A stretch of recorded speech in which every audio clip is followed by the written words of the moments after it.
더마카와 함께 시선집중의 문을 열겠습니다. 어서 오세요. 네, 안녕하세요. 더마카입니다. 2월의 첫날인 오늘도 삐딱선정신에 입각해서 주요 뉴스 챙겨 드릴 텐데요. 벌써 2월이네. 그러니까요. 시간이 정말 빠르다. 그죠? 네. 빠른 거 느끼십니까? 빠르죠. 매일매일 네. 뉴스 보다 보면 하루가 정신이 없어요. 너무 금방 가요. 시간의 속도에 대한 체감은 나이와 비례한다는 거 아시죠? 예, 그래도 제 입이랑 한참 차이가 나서 괜찮습니다. 네. 제 시간은 제 입의 시간보다 한 4배 정도 느리게 가지 않을까. 뭔 설명이 이렇게 길어. 라는 생각을 하면서 제 입에게 두 가지의 질문으로 시작을 하겠습니다. 일단 써니디님. 어젯밤 못하고 잔 설거지 하려고 6시에 깼다가 시선집중 생방까지 보고 있습니다. 이제 잠깐 눈 붙일까 하는데 갈등이 됩니다. 어떤 선택해야 될까요? 설거지를 해야 될지 말아야 될지. 아니, 잘지 말지. 설거지는 다 했고. 다 했고? 네. 잘지 아니면 시선집중 들을지? 그렇죠. 지금 그걸 질문이라고 하세요? 당연히 시선집중을 들으셔야지.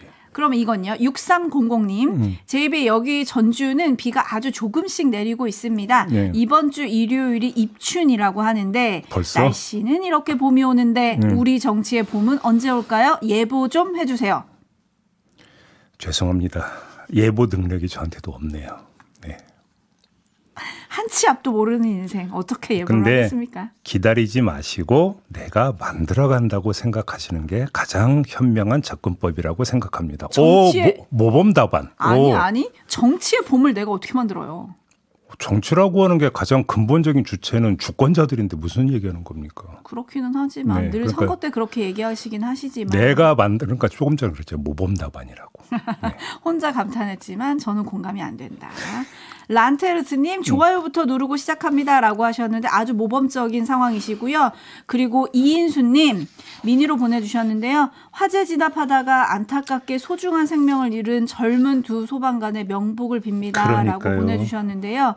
어젯밤에 경북 문경의 한 육가공 공장에서 발생한 화재로 고립이 됐던 소방관 2분 결국 숨이 진 채로 발견이 됐습니다. 숨진 소방관은 문경소방서 소속 30대 중반과 20대 후반의 젊은 소방관들이라 더 안타까운 상황입니다. 네, 상가 고인의 명복을 빕니다.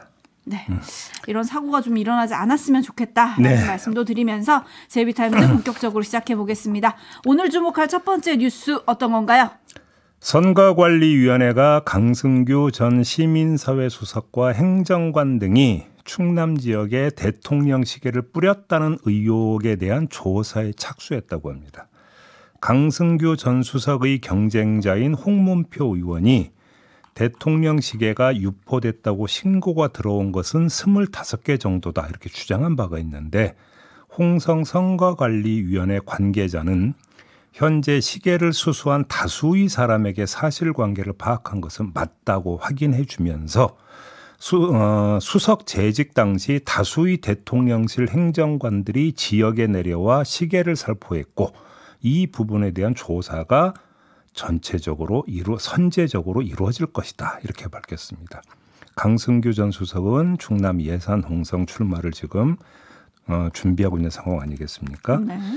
자, 이에 대해서 강승규 전 수석은 대통령실 시민사회 수석으로서 다양한 단체의 구성원들과 국정철학 소통 간담회를 진행해 왔고 간담회 진행 후 절차에 따라 시계 등이 기념품으로 배부된 것이다 이렇게 설명을 했다고 하는데요. 한마디로 이야기하면 선고용이 아니었다라는 주장입니다.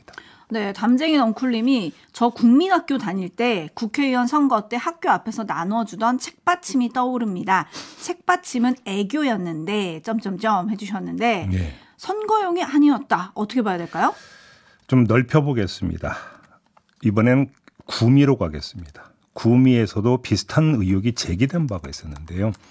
구미 을 선거구에 거주하는 주민이 지난해 12월 대통령실에 근무한 예비 후보자의 지인으로부터 윤석열 대통령 이름 석자가 새겨진 대통령 시계를 받았다고 주장을 했고 구민시 선관위가 조사에 나선 바가 있습니다. 거의 동일한 케이스가 충남과 경북에서 발생을 했다라는 이야기가 되겠습니다.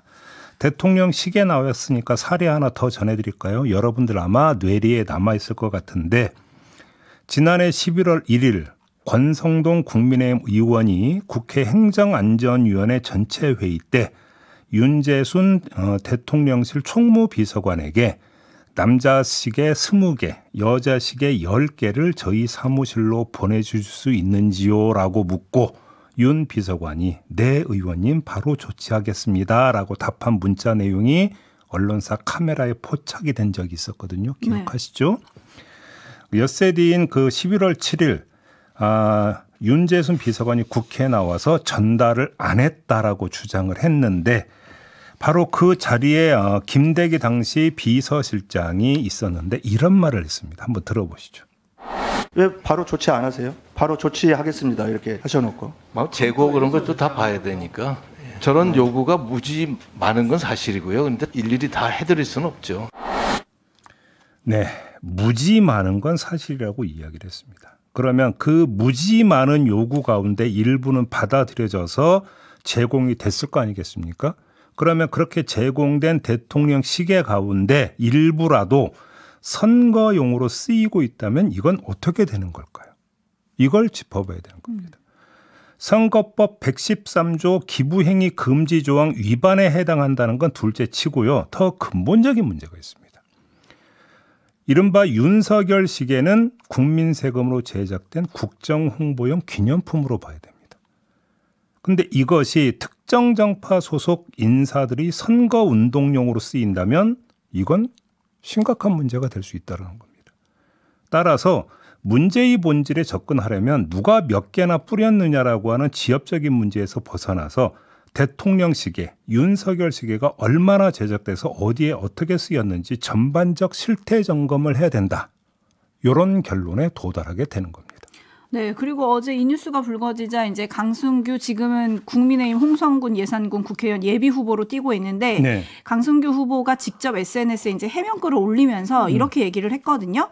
간담회 진행, 기념품 배부 등 관련 절차에 따라 진행을 했다라고 얘기를 했어요. 그러면 이 대통령 시계도 배부할 때 관련 절차가 있다는 거잖아요. 그러면 그 절차에 따라서 어디에 얼만큼 누구한테 보냈는지 이런 거는 뭐 금방 확인할 수 있는 문제가 아닐까라는 네. 생각도 합니다. 그리고 사실 언제 뿌렸는지도 중요한 거 아니에요? 언제 누구에게 뿌렸는가? 그래서 그 강승규 전 수석의 경우에는 그 고향을 찾아서 행사를 명분으로 고향을 자주 찾는다라고 하는 지적은 이미 나온 바가 있었고 그렇죠. 결국은 그게 선거 출마를 위한 사전 정지작업 아니냐는 해석이 이미 따라 붙었습니다. 따라서 본인은 행사가 열렸고 거기서 한 것이다라고 하지만 일련의 맥이 형성이 되어 있다고도 볼 수 있는 여지가 있는 것이거든요. 그리고 제가 조금 전에 실태 점검이 필요하다고 했는데 그 실태 점검의 주체가 누가 돼야 되겠습니까? 대통령실이 가장 자발적으로 자진해서 나서야 되는 문제 아니겠습니까? 그렇죠. 오해를 불식시키기 위해서라도.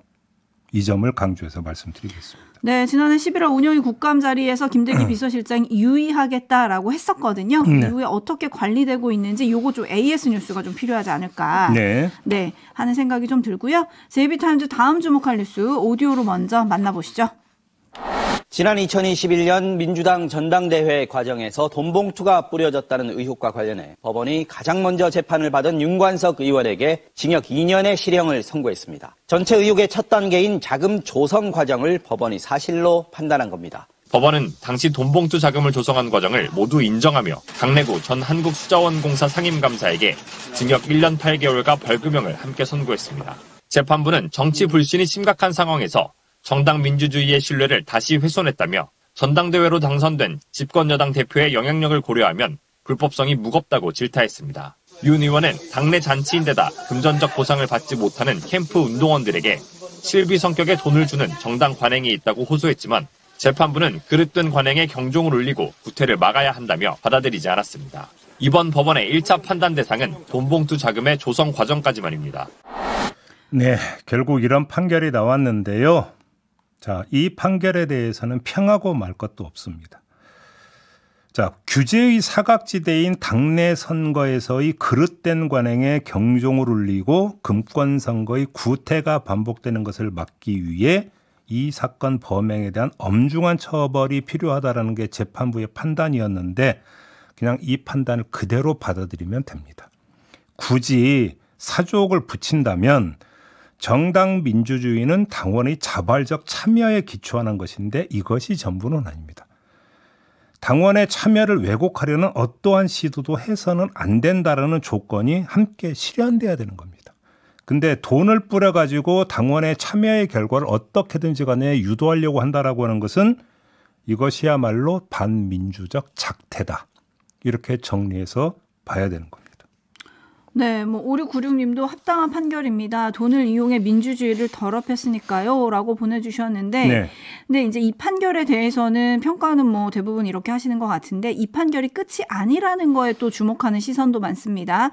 왜냐하면 앞서 리포트에서 들으셨지만, 일단 어제의 판결은 돈봉투 자금의 조성 과정까지만 얘기가 된 거거든요. 누구에게 어떻게 뿌렸는지는 아직은 판단이 이루어진 건 아니죠. 사법적 그렇죠. 판단이. 네. 그래서 현역 의원과 캠프 관계자들에 대한 조사가 아직 진행 중이고요. 재판에 넘겨지지도 않았습니다. 네. 때문에 총선을 앞두고 있다 보니까 현역 의원들이 조사를 받게 되는 그런 상황이 되는 거잖아요. 민주당은. 네. 네. 더 곤욕스러울 것도 같고 또 공천 얘기도 좀 많이 나오더라고요. 그러니까 이미 이름이 몇몇 이름이 지금 나오고 있는 상황 아닙니까? 그 전에 나온 적도 있었고. 자, 그러면 이렇게 이름이 공개된 의원들에 대해서 민주당이 어떻게 할 것이냐. 특히 공천에서. 이 문제가 지금 중요한 체크 포인트가 되는 것이겠죠. 그러니까요. 네. 희나리 님이 자본주의 선거에 무보수 도우미가 있을까요? 라고 물음표 던져주셨네요. 제가 이 자리에서 이런 얘기를 자꾸 하게 되는데요. 민주주의는요. 칼로 하는 것도 아니고 돌로 하는 것도 아니고요. 라이터로 하는 것도 아니고 돈으로 하는 건 더더욱이 아닙니다. 말로 하는 거다. 어제 이렇게 얘기했죠. 내일 송영길 전 대표에 대한 관련 첫 재판이 있습니다. 네. 이 결과도 시선 집중하겠습니다. JB타임즈 다음 주목할 뉴스는요. 이재명 민주당 대표가 어제 신년 기자회견을 가졌습니다. 여기서 쏟아져 나온 말 가운데 저는 이걸 골랐습니다. 들어보시죠. 한동훈 비대위원장이 운동권 청산이 시대정신이라고 하면서 8.16 심판론 내걸고 자객공천한다는 분석이 나오고 있습니다. 이에 대해서 대표님 어떻게 생각하시는지 궁금합니다. 운동권 청산이니 자객공천 이런 얘기들이 있는 것 같은데 사실 지금 청산해야 될 가장 중요한 과제는 검사 독재입니다. 그리고 언제나 그래야 되는 것처럼 남의 눈에 티보다는 자기 눈에 들보를 먼저 보도록 노력할 필요가 있다는 생각을 언제나 하고 있습니다. 자, 이렇게 이야기하자 한동훈 비대위원장이 바로 받아치고 나왔는데요. 들어보시죠. 아무 말이나 막 하시는 것 같은데요. 그리고 지금 본인도 586, 686 운동권을 청산하려고 그러시는 거 아니에요? 임종석 배제하려고 그런 거 아닙니까? 레토릭 장사가 문제가 아니라 진짜 시대정신이 뭐냐는 것이죠. 검사 독재라는 게 있어요. 검찰은 국민을 범죄로부터 보호하는 도구일 뿐이에요. 그렇죠? 그러면 그 도구 자체를 악마화하는 것은 국민을 범죄로부터 보호하는 역량을 줄어들게 하는 거란 말입니다. 저는 근데 아까 제가 기자회견 못 봤는데요. 그분 법카 뭐라고 하던가요? 네, 뜨겁습니다. 네. 포인트는요? 자, 옳고 그름은 저는 판단하지 않겠습니다. 다만 이걸 보겠는데요. 이 설전이 뜨거워지면 뜨거워질수록 다시 말해서 이 문제가 선거의 전선이 돼버리면 돼버릴수록 누구에게 유리하고 누구에게 불리할까. 오호. 요것만 짚어보려고 하는데요. 결론부터 말씀드리면 한동훈 위원장한테 유리하다. 이런 말씀을 드립니다. 왜 유리합니까? 이재명 대표가 말하는 검사 독재 타파는 윤석열 심판의 하위 구호입니다. 한동훈 위원장이 말하는 586 운동권 청산은 윤석열 심판을 희석시키려고 하는 구호입니다. 그러니까 총선이 정권 중간평가 성격의 선거라고 본다면 윤석열 심판은 민주당의 기본 재산인 셈입니다. 다시 말해서 종잣돈입니다. 선거 종잣돈에 해당이 되는 것이니까 무조건 지켜야 되는 것입니다. 반면에 한동훈 위원장 입장에서는 민주당의 이 기본 재산 종잣돈을 조금이라도 줄어들게 만드는 게 과제가 되는 겁니다. 그렇지 않습니까? 자, 한동훈 위원장이 운동권 청산론을 들고 나온 거는 바로 이 기본 재산 종잣돈을 깎아내리려고 하는 겁니다. 이렇게 보면 개성이 나오죠. 이재명 대표는 까딱하면 본전이고 한동훈 위원장은 밑잡아야 본전이라는 겁니다. 또 하나 유의해서 볼 게 있습니다. 뭡니까? 이재명 대표의 검사 독재 타파로는 맴맴 돌고 있습니다. 검사 출신 윤석열 대통령에서 크게 벗어나지 못하고 있을 뿐만 아니라 검사 출신 한동훈 위원장을 이 프레임에 끌어들이지 못하고 있다는 겁니다. 반면 한동훈 위원장의 운동권 청산론은 타깃을 정해서 거기에 자객을 붙이는 방법으로 이른바 선명도를 강화하고 있고 이걸 언론이 받아쓰고 있습니다. 이른바 정청래 대 김경률, 임종석 대 윤희숙 이런 식으로 매치업을 만들어서 게임을 언론이 참 좋아하지 않습니까? 게임을 좋아하는 언론의 구미를 자극하고 있는 겁니다. 자, 이 대목에서 주목할 포인트가 나오는데요. 민주당이 지금은 이런 전략을 구사하지 않고 있습니다. 그러면 검사 독재 청산을 위해서 검사 출신이 그러니까 출마하는 지역구에 우리도 자객 공천하겠다. 이렇게 해서 지금 나오고 있는 이야기가 별로 없다라는 것입니다. 근데 그러니까 공천이 본격화되면서 어느 시점에 가서는 그렇게 하지 않겠습니까? 근데 그렇게 할지도 사실은 궁금한데 지금 한동훈 위원장이 주도하고 있는 것처럼 운동권 출신 정치인의 이른바 자객 후보를 붙이는 것처럼 민주당도 그러면 검사 출신 후보에 이른바 자객 후보를 붙일 것이냐. 일단 할지 안 할지 봐야 되는데 만약에 그렇게 한다면 지금 진행되고 있는 양상은 또 조정 국면을 맞게 되는 것이 아니겠습니까? 바로 이때 가서 최종 평가는 이 지점 가서 해야 될 것이다. 이런 말씀을 드리는 겁니다. 네, 어제 한동훈 비대위원장은 이성윤, 신성식 등 실명을 거론하면서 그분들도 민주당 소속으로 총선에 나오려고 하는 거 아니냐.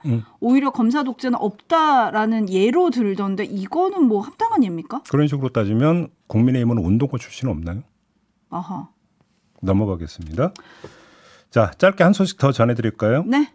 위층 소음에 보복 소음으로 대응했던 40대 부부가 재판에 넘겨졌습니다. 1심에서는 각각 벌금 700만 원을 선고받았는데 2심 재판부가 형량을 더 올려버렸습니다. 부인에 대해서는 1심의 벌금형을 그대로 유지했지만 남편에게 징역 6개월에 집행유예 2년, 벌금 10만 원과 보호관찰 그리고 40시간의 스토킹 치료 강의 수강을 선고를 했어요. 이들이 어떻게 했길래요? 2021년 11월 12일부터 2022년 1월 1일까지 아파트 천장에 스피커를 설치한 다음에 10번에 걸쳐서 소음에 해당하는 음향을 송출을 했다고 합니다. 이 부분은 스피커, 앰프 등 장비를 구입하고 인터넷에 층간소음 복수용 음악을 검색한 뒤에 생활소음, 데스메탈이라고는 장르가 있답니다. 데스메탈, 그다음에 귀신 소리까지 들었다고 합니다.